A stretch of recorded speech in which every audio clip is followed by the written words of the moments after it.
കൃഷ്ണ ഗുരുവായൂരപ്പ ശരണം.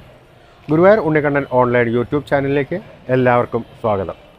ശ്രീ ഗുരുവായൂരപ്പൻ്റെ ഉത്സവം 10-ാം ദിവസം, അവസാനത്തെ ദിവസമാണ്. ഇന്ന് കൊടിയിറക്കുന്ന ദിവസമാണ്. ഈ ദിവസത്തിലെ രാവിലത്തെ മുതൽ ഉള്ള ചടങ്ങുകളാണ് നമ്മളിപ്പോൾ പറയാൻ ഉദ്ദേശിക്കുന്നത്. ശ്രീ ഗുരുവായൂരപ്പൻ ഇന്നലെ പള്ളിവേട്ട കഴിഞ്ഞ് മുഖമണ്ഡപത്തിൽ ക്ഷീണിതനായി കിടന്നുറങ്ങുന്നു. നാഴികമണി അടക്കം ശബ്ദിക്കില്ല, നിശബ്ദതയിലാണ് എന്ന് പറഞ്ഞുവല്ലോ.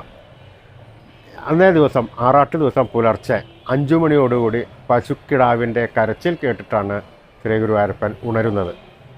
അതിനുശേഷം ശ്രീ ഗുരുവായൂരപ്പന് വിശേഷാൽ അഭിഷേകങ്ങൾ കഴിഞ്ഞ് ശ്രീ ഗുരുവായൂരപ്പന് കണ്ണെഴുതി പൊട്ടുതൊട്ട് ചാന്ത് തൊടിയിച്ച് മാലകൾ ചാർത്തി പുരാണ പാരായണം കേൾക്കുന്നു. അതിനുശേഷം ശ്രീ ഗുരുവായൂരപ്പനെ ഈ തങ്കത്തിടമ്പ്, പഞ്ചലോഹത്തിടമ്പ് ശ്രീകോവിലിനകത്തേക്ക് എഴുന്നള്ളിക്കുകയും ചെയ്യുന്നു.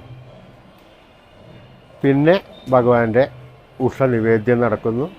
ഉഷനിവേദ്യം കഴിഞ്ഞാൽ ഉഷപൂജ നടക്കുന്നു. ഉഷപൂജ കഴിഞ്ഞാൽ ഭക്തജനങ്ങൾക്കുള്ള ദർശനം സൗകര്യമുണ്ടാകുന്നു. ഏകദേശം സുമാർ 8 മണിയോടുകൂടിയിട്ടാണ് ഭക്തജനങ്ങൾക്ക് നാലമ്പലത്തിലേക്ക് ദർശനം ഉണ്ടാവുക. അപ്പോഴേക്കും അതേവരെയുള്ള ചടങ്ങുകളെല്ലാം തന്ത്രി നമ്പൂരിപ്പാടും നമ്പൂരിമാരും എല്ലാം കൂടിയിട്ട് അവസാനിപ്പിച്ചിട്ടുള്ളത്. ഈ ഒരു ദിവസം മാത്രമാണ് ശ്രീ ഗുരുവായൂരപ്പനെ മുല്ലപ്പൂ കൊണ്ട് അർച്ചനയും, മുല്ലപ്പൂ മെത്തയിലാണ് ഇന്നലെ ഭഗവാൻ കിടന്നിട്ടുണ്ടാവുക.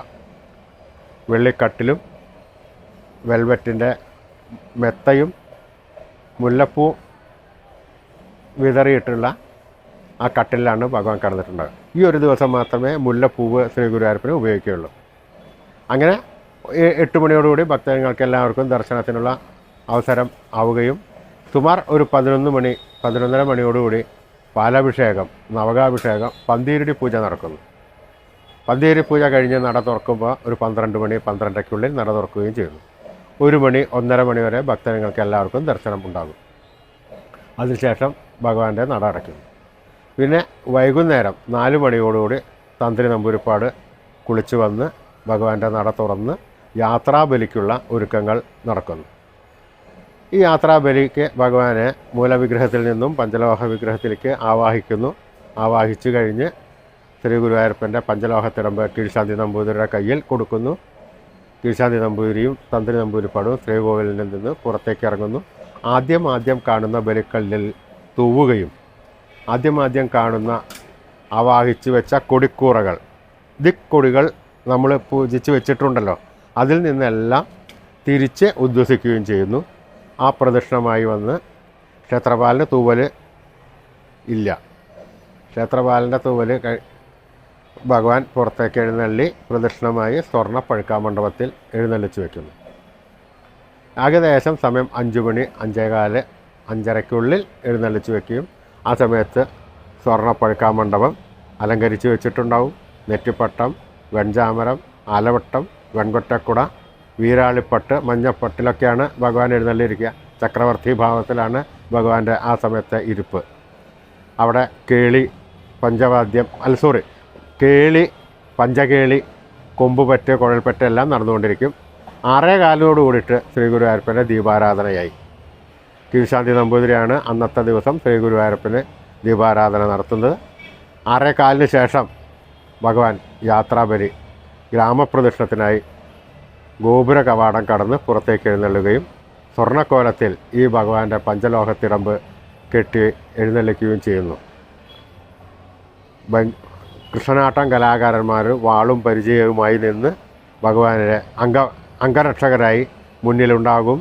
നാദസ്വരം, തകില് നടക്കുന്നുണ്ടാകും. അതിൻ്റെ മുമ്പിൽ ഭജനയുണ്ടാകും. അതിൻ്റെ മുമ്പിൽ പഞ്ചവാദ്യ മഹാകലാകാരന്മാരെല്ലാവരും ഉണ്ടാകും.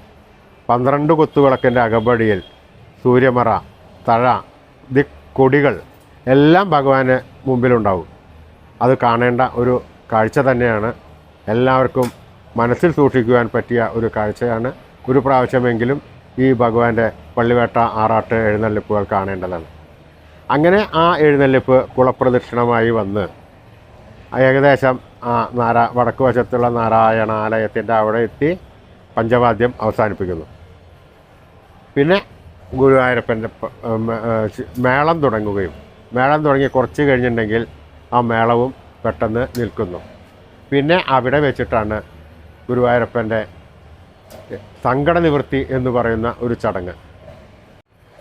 ശ്രീ ഗുരുവായൂരപ്പൻ്റെ പരമഭക്തനായ കണ്ടിയൂർ പട്ടത്ത് നമ്പീശൻ ഗുരുവായൂരപ്പൻ്റെ കാര്യസ്ഥനായിരുന്നു. അദ്ദേഹത്തിനെ ചില സാമൂഹ്യ വിരുദ്ധർ കൊന്ന് കുളത്തിലിടുകയും ചെയ്തിരിക്കുന്നു.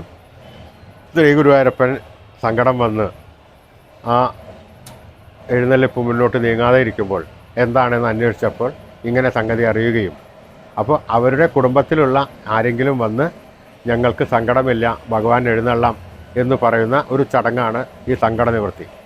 ഇത് ഏകദേശം ആ ചുമട് താങ്ങി ഗുരുവായൂർ ക്ഷേത്രത്തിൻ്റെ വടക്കു വശത്ത് അമ്പലക്കുളത്തിൻ്റെ കരക്കിലുണ്ട്. ആ ചുമട് താങ്ങിയുടെ ഏകദേശം അടുത്ത് വെച്ചിട്ടാണ് ഈ സങ്കട നിവൃത്തി എന്ന് പറയുന്ന ചടങ്ങ് നടക്കുന്നത്.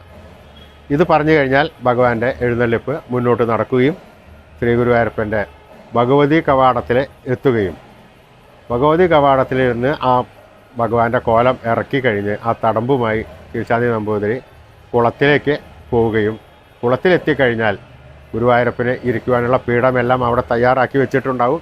ശ്രീ ഗുരുവായൂരപ്പനെ ആ പീഠത്തിൽ വെച്ച് രുദ്രതീർത്ഥക്കുളം പുണ്യാഹം ചൊല്ലി ശുദ്ധമാക്കുകയും ശ്രീ ഗുരുവായൂരപ്പനെ അതിൽ മുങ്ങി ആറാടുകയുമാണ് ചെയ്യുന്നത്.